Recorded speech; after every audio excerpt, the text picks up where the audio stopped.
అంటే నేను మస్తు మంది తయారైపోతుర్రు ఎటు పోతుర్రు?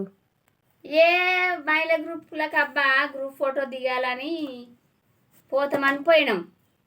గ్రూప్ దేరింది, గ్రూప్ తీసుకోమని ఆ సార్ ఫోన్ చేసి ఏది చెప్తుండు పైసలు తీసుకోమని. 20 లక్షలు ఇస్తారట మాకు. ఏం చేస్తుంది మా అత్తకి ఏజ్ అయిపోయిందని ఆయనతో మా అత్తని తీసేసినాక ఆయనతో బక్కలక్ష్మిని కూడించుకున్నాం. ఇక కూడించుకున్నాక ఇక ఆయనతో మళ్ళీ కొత్తగా దిగాలి కదా ఫోటోలు దిగుతామని మేము పోయినాం. ఫోటోలు దిగుతామని మేము పోయినాక ఇక ఫోటోలు మంచిగానే దిగుతున్నాం. దిగేటప్పుడు ఆయనతో ఈడియలైన పాప మా బక్కలక్ష్మిని ఏమన్నాడు, దవడలకు 2 ఉల్లిగడ్డలు పెట్టుకొని రమ్మన్నాడు. గట్టినేనా అబ్బా?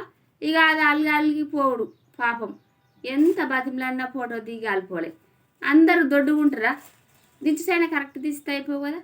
ఇక దవడలకు 2 ఉల్లిగడ్డలు పెట్టుకోర్రా అంటే ఇక నవ్వుడు అందరు నవ్వు వరకు ఆమె ఫోటో దిగలే మన దిగలే.